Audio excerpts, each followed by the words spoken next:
Am I the a-hole for refusing to keep a low profile of my recent engagement and refuse to come without him to mother's birthday to accommodate a jealous sister?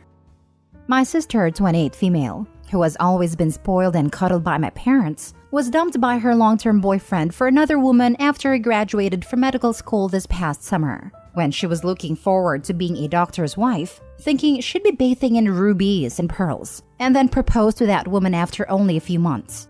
I, 36 female, just got engaged to my better half, 43 male, 2 weeks ago. My sister is insanely jealous and competitive. She always has to be first and always has to win. I expected she'd be jealous but grossly underestimated it. She was apparently so overcome with grief she had a nervous breakdown and had to be hospitalized and then move back home with my parents. My parents have asked me to keep a low profile, have canceled my engagement party that was their idea until further notice, probably forever, and to come alone to my mother's birthday in a few weeks and leave my ring at home. They love fiancé, so it's not that they don't approve of the relationship. This was just to accommodate my sister.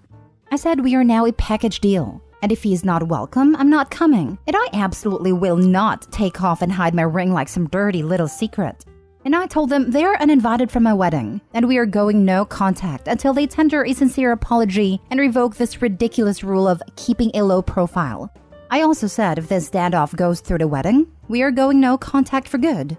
I've never missed a parent's birthday, so my dad is angry with me. And I called him a hypocrite because he wants no contact with his parents for excluding my mother over religious differences. He insists this is different, and I said no it's not, because he's expecting me to do something to my fiancé that he'd never do to his wife. Am I the a-hole? Now for the top comments. Info: are your parents also getting divorced to make things easier for your sister? Must be hard for her to be confronted with people who have been together for so many more years than her own relationship lasted. Of course not. Well, you should ask them too, since the sister can't be around people in loving relationships. Not the a-hole. If happy moments in your life trigger severe mental health issues for your sister, that is absolutely a problem that needs to be examined. Harsh though it may sound, on some level, her struggles are her own, and it's not really reasonable to expect you to prioritize avoiding inadvertently triggering her in every situation. When my husband and I got engaged, we had lunch with his sister and a few friends the next day. At some point, his sister said unprompted that we would have to stop mentioning our engagement now because it would make other people unhappy. It's been nearly 8 years, and I'm still mad I didn't have the wherewithal to say something to her about it then. Yes, it absolutely was indicative of larger problems in the horizon.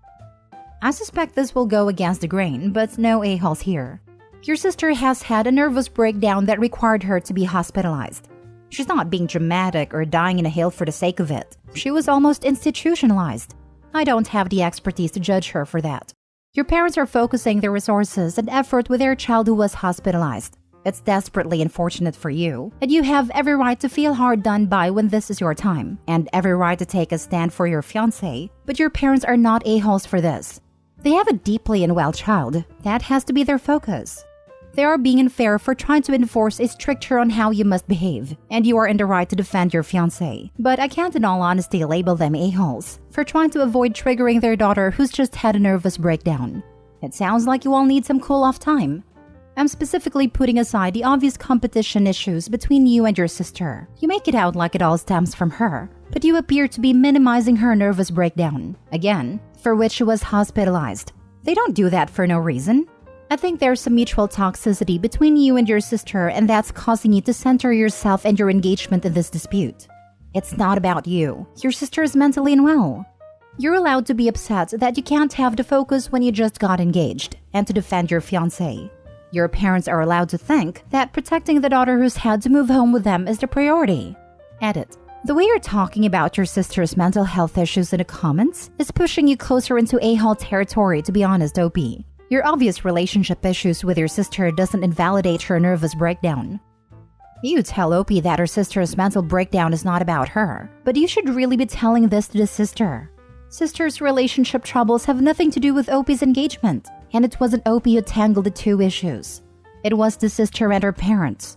The parents don't just focus their energy on their sick kid, as you say. They expect their other kid to not live her own life in a very normal way to appease her sister's mental illness. I highly doubt that this will support the sister's recovery. Not the a-hole. Next story. Am I the a-hole for publicly sharing my pregnancy and saying I don't care about my sister's miscarriage? I, 27 female, am pregnant with my first child. As expected, I am very happy, and I'm sharing news of my pregnancy on Facebook as I have several family members who live overseas. And also, I want to. This is my first child, and I'm beyond happy. The issue is my older sister, 29 female, who is infertile and has given up on children after 9 miscarriages. I and my sister have never had a good relationship. She was sick as a baby and nearly died. The trauma of it caused my parents to favor her and place her above me, and I was always expected to make myself as small as possible to accommodate her. She always got a cake and more presents on my birthday so she wouldn't feel left out. I was told to hide my grades as she did very badly at school. I was also not allowed to display any trophies in my room because she might see them and get upset. My sister 100% leaned into this and made my life hell. She would make stuff up so my parents would take stuff from me and give it to her. I was even told to not go to my prestigious university, think Ivy League in my country, because it would upset her. When I chose to go, my parents cut me off, which was fine as my paternal grandparents who pretty much raised me took care of everything. Since then, I have been low contact with my family and only see them around a holiday at my grandparents' place. They weren't even invited to my wedding. When I got pregnant, I shared the announcement online and everybody congratulated me, except my parents and sister, who harassed me and reported my post so it would get taken down. I just blocked them all. I saw them again on New Year's at the grandparents' place, and when they saw me, my sister started screaming at my grandparents, saying how could they invite me after what I did to her. She was also screaming at my belly as if it offended her. She kept crying and saying how could I do this to her. I told her I did nothing to her. She went on and on about her miscarriages and how hard they were on her, but I snapped and told her I don't care. She's not my sister. She's my bully who tormented me my whole life. I owe her nothing. My life has nothing to do with her. This got my parents mad and they screamed at me too. My uncles ended up throwing them out and it ruined a party. My family said I did nothing wrong, but my parents' and sister's friends have been mass reporting my Facebook account until I ended up deleting it. Not the a-hole, and it sounds like you need to go from low contact to full no contact. Your pregnancy has nothing to do with her, and she needs to grow up. Your parents have enabled her to play the victim for her whole life. You don't need to contribute any time and attention to that. I only saw them during the holidays at my grandparents' place, but I don't think I can anymore. Not for me, but for my kid. I don't want her exposed to that. Definitely not, and you'd never be able to leave her in a room with them, even for a toilet break. They'd find ways to weasel in and manipulate her. Nothing sucks more than having to go no contact, but it sounds like this option causes less pain and stress for everyone. Best of luck with the rest of your pregnancy. I hope you celebrate and enjoy it well. And enjoy being a mother. Surprisingly, not the a-hole. Your parents sound like they groomed your sister to act like that, so ultimately they are the ones you should direct your anger towards. However, your sister being offended at you getting pregnant is completely childish and rude. I'm sure she had a really hard time emotionally with those 9 miscarriages, and my heart definitely breaks for her. But you are bringing a life into this world. She should be happy and try to mend things with you, in my opinion. It's more than unfortunate that your parents enabled her behavior and brought her up to be so entitled. Ultimately, though, she will have a harder life because of that if she doesn't already. I think you should take solace in that and potentially forgive her for what she has done to you in the past. If not for her, but for you. Your parents are complete a-holes, and they should 100% be to blame for this all, I think. Cutting you off because you went to college? It seems like they set you up for failure and you ended up thriving, so you should be very proud of yourself. They also pit you both against each other from the moment you were born, so it would be great if you and your sister could reconnect and not give them the satisfaction of that working. I have many sisters myself, and my dad definitely played favorites on my younger sister. But ultimately, we were able to bond through negative experiences facilitated by both my parents. I'm wishing that for you, or at least peace. Last story. Am I the a-hole for skipping my stepdaughter's wedding?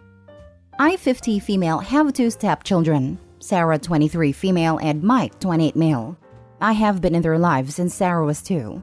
Sarah's mom, Kate, was a drug addict, and when Sarah was 3, she lost all her parental rights because of her addiction. Kate left after that and didn't have any contact until Sarah was 17. That's when Kate reached out to us saying she was clean and wanted a relationship with the kids. My husband Rob was against this, but I wanted to give her a chance. We met with her and it turns out she had been clean for a while, going to therapy and had a decent job. Mike was against meeting her, and to this day insists I'm his only mom and Kate is dead to him. Sarah was more open to Kate though, and resented Mike for rejecting her. I explained that Mike was older and witnessed Kate at her worst, so he has a different relationship with her, while Sarah only remembers her after getting clean. This issue still caused a lot of resentment between them and me. Kate blamed me for Mike being hostile and resented me. It didn't help that Sarah started rejecting me for Kate. She stopped spending time with me no matter what I did and stopped calling me mom. I told her how hurt I was, how she didn't have to choose. She could have us both. I never had an issue with Sarah and Kate. I only had an issue with being rejected. Sarah told me that while she appreciated me, at the end of the day, Kate was her and Mike's real mom. This crushed me. The final straw was when she didn't invite me to her high school graduation. I told her if she didn't want to be my daughter, then fine. From then on, she would be my husband's kid. Mike went no contact with her as well. 3 months ago, she came over with her fiancé, who we didn't even know existed, to invite us to their wedding. She said she wanted me at the bridal party, but I refused. I told her we hadn't had a relationship in years because of her wishes, and it felt uncomfortable for me to take on that role when I barely knew her now. She said she was sorry. I told her I wasn't interested. She got angry and said I had to be there because, and I quote, "What are people gonna think when both my brother and my dad's wife aren't there?" Gramps, her paternal grandfather, is gonna get angry too. I told her she clearly didn't want me there and only cared about appearances and being on her Gramps' good side because he's rich. I am not coming, nor am I having a relationship with her. She started crying and begging for forgiveness, but it felt like crocodile tears to me. After she left, she kept texting me trying to get me to change my mind. Then on the day of the wedding, she texted that she was gonna leave an empty seat for me and that I was welcome anytime if I changed my mind. I still didn't go. Rob is mad at me saying I ruined his daughter's wedding and made her cry, that all she wanted was me there, and this was a chance to fix our family. Mike, who is also no contact with her, is on my side. Edit. So I would like to clarify a few things. Sarah's relationship with Mike is no contact because she couldn't accept his decision to cut Kate off. At first, Mike didn't support Sarah and Kate, but I sat them both down. I told them they both have very different relationships with Kate. Mike remembers Kate as an addict while Sarah only knows clean Kate, and both of them are entitled to their view of Kate. Mike accepted this and was okay with Sarah/Kate, but Sarah couldn't accept it. She couldn't reconcile addict Kate with clean Kate, so she refused to believe Mike and downplayed a lot of this trauma. Sarah said things like it wasn't that bad, it was not her fault, she was sick, she gave you life, you owe her, etc. By the time Sarah was 19, their relationship became and is no contact. Kate also couldn't accept this and blamed me for Mike not wanting to talk to her. Regarding the wedding, Sarah reached out to me 3 months before the wedding, even though they had been engaged for a year, saying she wanted to come over. We said yes, and she came with her fiancé, who we didn't even know existed. Apparently, they had been together for 3 years. When I say she apologized, I mean she said, "I am sorry you feel that way," which to her was an apology, but to me it's not. She also referred to me as dad's wife, as in what would people say if my dad's wife isn't there? Not even stepmom, dad's wife. She also mentioned her paternal grandfather a lot and how angry he would be. In the 2 months leading up to the wedding, she texted me to change my mind, but all she talked about was the wedding will be ruined, grandpa will be mad, etc. Once the wedding happened, she blocked me everywhere. Then I found out today her fiancé blocked me too, even though I don't follow him. I only messaged him on Instagram because he has a public profile, but I have been blocked. Same thing with Facebook, even though we aren't friends on there. She clearly wasn't genuine in her attempts to reconcile. And even if she was, it doesn't mean I am obligated to respond. She was 18 when she stopped calling me mom, 19 when she went no contact with Mike and doubled down on her decision. A decision she has held on to for 6 years total. She made her choice. Just because she's young doesn't make her entitled to forgiveness or a relationship with me. Now for the top comments. Not the a-hole. You were the one to give the first push in getting Rob to allow Kate to see them. Sarah basically slapped you in the face for everything you did. You even told Sarah you were fine with being just a motherly figure, but she took it further by resenting you? Rob has some audacity to say you ruined the wedding when you were the only one who helped bring up these children, then not getting any support while you were blamed for Mike's choices and rejected. Did Kate go to Sarah's wedding? She and her entire family were invited, and she was also in the bridal party as maid of honor. Not the a-hole. She dropped you quickly enough for her real mom. You know, the one that did literally nothing for the hardest part of her life, then strolled in when it was convenient. She threw away 15 plus years of care like it was nothing. You can't reverse that at a drop of a hat to full a seat at a wedding. Husband is the a-hole for not seeing that she kicked you to the curb without a thought and expects you to be okay with it. Although I can see he's in a difficult position.